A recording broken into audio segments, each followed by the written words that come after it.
নমস্কার বন্ধুরা, আশা করি তোমরা সবাই ভালো আছো। উত্তরণ কিচেনের পক্ষ থেকে সবাইকে স্বাগত। আজকে আমি তোমাদের বানিয়ে দেখাবো সাতপুরা, মানে সপ্তপুরি। 7টা রুটি দিয়ে তৈরি, নাম তার সপ্তপুরি। সাতপুরা বানাতে লাগছে আমি উঁচু উঁচু 1 কাপ ময়দা নিয়েছি। এবারে এর মধ্যে প্লেন করে 1 চামচ বেকিং পাউডার দিলাম। এবার এটা আমি চেলে নেব। এর মধ্যে সামান্য নুন দিলাম। এবারে এটা শুকনো অবস্থায় ভালো করে একটু এরকম করে নিচ্ছি।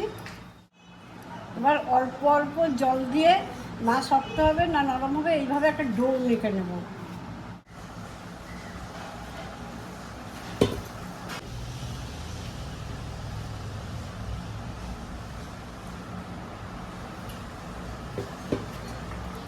দেখুন এটা মাখা হয়ে গেল, এরকম হবে। এবারে এর মধ্যে একটু তেল ছিটিয়ে 1 ঘন্টার জন্য ঢেকে রেস্টে রেখে দেবো। আমার 1 ঘন্টা হয়ে গেছে। এবার আমি ঢাকা খুলে এটাকে একটু এরকমভাবে ডলে নিয়ে আমি এটা দিয়ে 7খানা খণ্ড করব। এবার আমি এই ডোটা থেকে 7খানা খণ্ড করে নিচ্ছি। এবার আমি এক একটা করে গোল করে নিচ্ছি। এই আমার 7খানা গোলা তৈরি হয়ে গেল। এবারে আমি এর জন্যই একটা মিশ্রণ করব। তার মধ্যে আমি 6 চামচ ঘি দিচ্ছি, আর দেবো 4 চামচ কর্নফ্লাওয়ার দিচ্ছি। এই মিশ্রণটা ভালোভাবে নেড়ে একটা আঠা আঠা মতো ভাব আসবে, সেটাই আমার এতে লাগবে। এই দেখুন একটা মোলায়েম মিশ্রণ তৈরি করে নিলাম আমি। এবার অল্প অল্প ময়দা ছিটিয়ে আমি পাতলা রুটির মতো বেলে নেব। তবে যতটা পাতলা রুটি বেলতে পারবো, মানে জিনিসটা তত আরও খাস্তা হবে। এইভাবে আমি পাতলা পাতলা রুটি বেলে নিচ্ছি। এই দেখুন আমি কতটা পাতলা করে করেছি, এই যে হাত দেখা যাচ্ছে। এইরকম আমি 7খানা রুটি বেলে নেব।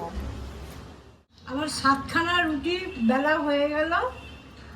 এবারে আমি এই একটা নিলাম, একটা রুটি। এবারে আমি এর মধ্যে যে মিশ্রণটা করে রেখেছিলাম সেই মিশ্রণটা এখানে লাগিয়ে দিচ্ছি ভালো করে। সাইডগুলোকে ভালো করে লাগিয়ে নিয়েছি এবং রুটিটা পুরোটাই ভালো করে লাগিয়ে নিলাম।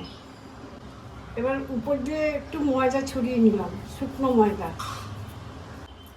এবার এর উপরে আর একটা রুটি আমি লাগিয়ে দিচ্ছি।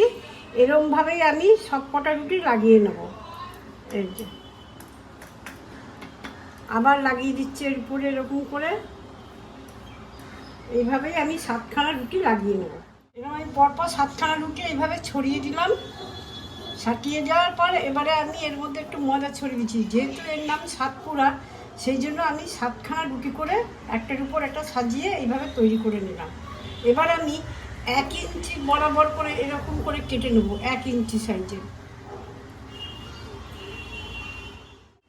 এবার এই আমার এরকমভাবে আমি কেটে নিলাম, এরকমভাবে।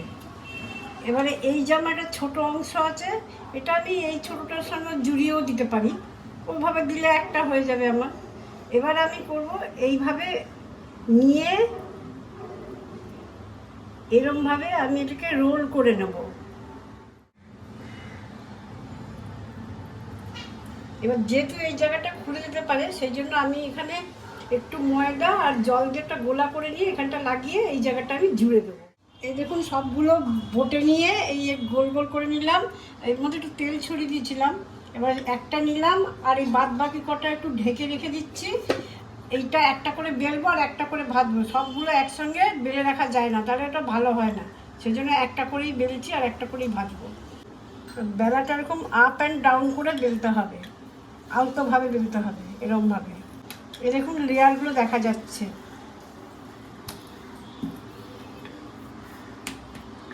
এটা আমি কোনো ময়দা ঠয়দা ছড়াইনি, এমনি আমি বেলে নিচ্ছি।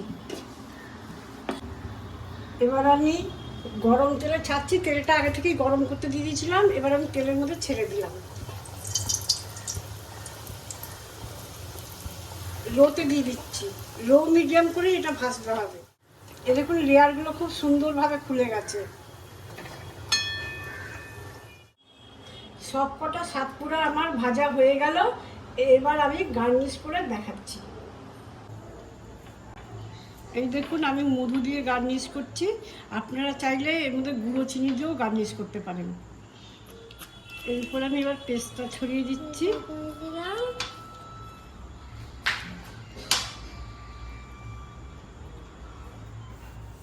এই দেখো সাতপুরা গার্নিশ করা কমপ্লিট হলো। এবার সার্ভ করার জন্য প্রস্তুত। আশা করি তোমাদের ভালোই লাগবে, তবে বাড়িতে একবার অবশ্যই বানিয়ে দেখো। ভিডিওটা কেমন লাগলো সেটা কমেন্টস করে জানিও, আর একটা লাইক শেয়ার দিও, আর চ্যানেলটাকে অবশ্যই সাবস্ক্রাইব করো।